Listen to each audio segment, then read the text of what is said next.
आधार update के बारे में यूआईडीआई ने आधार कार्ड को लेकर एक बड़ा निर्देश जारी कर दिया है। अगर आपने यूआईडीआई के इस निर्देश को नहीं माना तो फिर आपका आधार कार्ड किसी भी काम का नहीं रहेगा। वीडियो बहुत इंपॉर्टेंट होने वाली है, तो वीडियो में लास्ट तक बनी रही है। वेलकम टू सीखो ऑफिशियल शो सरकारी सर्विसेज। यूआईडीआई के निर्देशानुसार अगर आपका या फिर आपकी फैमिली में किसी का भी आधार कार्ड अब से 10 साल पहले का बना हुआ है तो अब आपको आपके आधार कार्ड में लेटेस्ट डॉक्यूमेंट्स को अपडेट करने होंगे और इसकी लास्ट डेट 14 सितंबर 2024 तय की गई है। 14 सितंबर तक आधार कार्ड में डॉक्यूमेंट्स को अपडेट करने की सर्विस बिल्कुल फ्री रहेगी। अगर आप इस डेट के बाद आपके आधार कार्ड में डॉक्यूमेंट्स को अपडेट करते हैं तो फिर आपसे पैसे लगेंगे या फिर आपका आधार कार्ड ही निरस्त कर दिया जाएगा। तो चलिए फटाफट जान लेते हैं कि आपके आधार कार्ड में कौन कौन सी डॉक्यूमेंट्स अपडेट होंगे और कैसे करेंगे। इसके लिए आप यूआईडीआई की ऑफिशियली वेबसाइट myaadhar.uidi.gov.in पर आप आ जाएंगे। इस पर आने के बाद स्क्रीन को थोड़ा सा ऊपर की साइड में स्क्रॉल करेंगे तो यहाँ पर आपको एक ऑप्शन पहला ही मिल जाता है, डॉक्यूमेंट अपडेट। अब यहाँ पर रेड कलर में देखेंगे this service is free of cost till 14 सितंबर 2024। इस डेट के बाद अगर आप आपके आधार कार्ड में डॉक्यूमेंट्स को अपडेट करेंगे तो फिर आपसे पैसे लगेंगे। तो अब यहाँ पर आपके डॉक्यूमेंट्स को अपडेट करने के लिए डॉक्यूमेंट अपडेट वाले ऑप्शन पर आप क्लिक करेंगे तो यहाँ पर आपको क्लिक टू सबमिट वाला ऑप्शन दिखाई देगा, उस पर आप क्लिक कर दीजिए। अब यहाँ पर सबसे पहले आपका आधार कार्ड का नंबर एंटर करेंगे, उसके बाद इस कैप्चा कोड को फिल करके लॉग इन विद ओटीपी वाले ऑप्शन पर आप क्लिक कर देंगे। अब आपके आधार कार्ड रजिस्टर्ड मोबाइल नंबर पर यूआईडीआई की तरफ से 6 अंकों का ओटीपी आएगा, उसको यहाँ पे एंटर करेंगे एंड देन लॉग इन कर देंगे। लॉग इन होने के बाद एक बार आप फिर से देखेंगे आपकी स्क्रीन पर दिखाया जा रहा है कि इस सर्विस को 14 सितंबर 2024 तक बिल्कुल फ्री रखा गया है। अब यहाँ पर आप आगे बढ़ने के लिए नेक्स्ट कर दीजिए। अब एक बार और फिर से आप नेक्स्ट कर दीजिए। नेक्स्ट करने के बाद आप देखेंगे आपके आधार कार्ड की कुछ पर्सनल इन्फॉर्मेशन आपको यहाँ पे दिखाई दे रही है। स्क्रीन को थोड़ा सा ऊपर की साइड में स्क्रॉल करेंगे तो यहाँ पे आप I verify that the above details are correct वाले ऑप्शन पर आप क्लिक करेंगे, टर्म्स एंड कंडीशन को एक्सेप्ट करेंगे इस प्रकार से एंड देन नेक्स्ट कर देंगे। नेक्स्ट करने के बाद अब आपके आधार कार्ड में आपके डॉक्यूमेंट्स को अपडेट करने का सेक्शन आ जाएगा। अब यहाँ पर आपको डॉक्यूमेंट्स को अपडेट करने के लिए गाइडलाइंस को समझना होगा। यहाँ पर आपको बताया जा रहा है कि आपका जो डॉक्यूमेंट है उसका 2 MB से साइज ज्यादा नहीं होना चाहिए और दूसरा आप जेपीजी और पीएनजी और पीडीएफ में भी आप अपने इस फॉर्मेट में अपने डॉक्यूमेंट्स को आपके आधार कार्ड में अपडेट कर सकते हैं। अब इसके बाद सबसे पहले आपको प्रूफ ऑफ आइडेंटिटी के लिए एक डॉक्यूमेंट्स यहाँ से आपको चूज करना है। अब यहाँ पे आप देख पा रहे हैं यहाँ पे लिखा हुआ है please upload proof of identity POI document. तो यहाँ पर select valid supporting document type लिखा हुआ है, इस पर आप क्लिक करेंगे। यहाँ पर एक लंबी सी लिस्ट आपकी ओपन हो जाएगी, इनमें से जो भी डॉक्यूमेंट्स आपके पास अवेलेबल है आप उसको चूज कर सकते हैं। इसमें मैं आपको एक ऐसा डॉक्यूमेंट सजेस्ट करना चाहूंगा जिससे सिर्फ एक ही डॉक्यूमेंट्स आपका इसमें अपलोड होगा। मल्टीपल डॉक्यूमेंट्स को अपलोड करने की आपको जरूरत नहीं पड़ेगी, आपके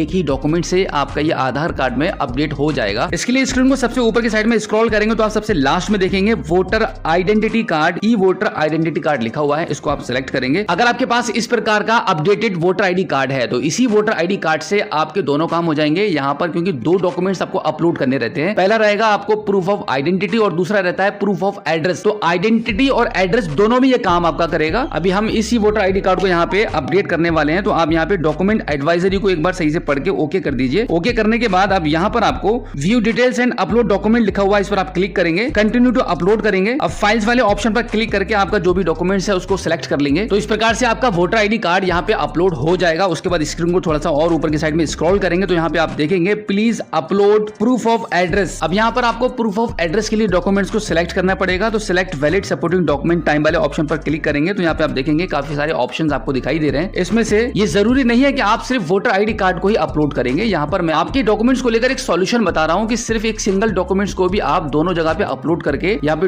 आधार कार्ड को अपडेट कर सकते हैं। तो यहाँ पे हम अपने वोटर आईडी कार्ड को एक बार फिर से यहाँ से चूज कर लेते हैं, उसके बाद ओके कर दीजिए एंड देन यहाँ पे view details and upload documents वाले ऑप्शन पर क्लिक करेंगे, कंटिन्यू अपलोड करेंगे। अब यहाँ पर फाइल्स वाले ऑप्शन को चूज करके अपने डॉक्यूमेंट्स को सिलेक्ट कर लेंगे। जैसे कि आप देख पा रहे हैं हमारा प्रूफ ऑफ एड्रेस के लिए भी डॉक्यूमेंट्स हमारा सिलेक्ट हो चुका है and then terms and condition को यहाँ पे एक्सेप्ट करेंगे और नेक्स्ट कर देंगे। नेक्स्ट करने के बाद एक बार फिर से ओके कर दीजिए इसको कंफर्म करने के लिए। सबमिट करने के बाद आप देखेंगे कुछ इस प्रकार से आपका आधार कार्ड में आपका डॉक्यूमेंट्स अपडेट हो जाएगा। इसमें आपको एक SRN नंबर भी प्राप्त होता है जिसके माध्यम से आप कभी भी इस वेबसाइट पर आकर अपने इस स्टेटस को ट्रैक भी कर सकते हैं कि आपने जो डॉक्यूमेंट्स को अपडेट किया था कि वो अप्रूव हुए हैं या नहीं हुए हैं। अब अगर आप चाहें तो यहाँ से आपकी एक्नॉलेजमेंट स्लिप को यहाँ से आप डाउनलोड भी कर सकते हैं। तो कुछ इस प्रकार से आपकी एक्नॉलेजमेंट स्लिप डाउनलोड होकर आपके मोबाइल फोन में ओपन हो जाएगी। तो ये था बिल्कुल आसान सा प्रोसेस आपके आधार कार्ड में डॉक्यूमेंट्स को अपडेट करने के लिए। ये काम आपको 14 सितंबर तक कंप्लीट कर लेना होगा। अगर आप ऐसा नहीं करते हैं तो फिर आपका आधार कार्ड निरस्त भी हो सकता है। सो आई होप आप अच्छे से समझ गए होंगे कि आधार कार्ड में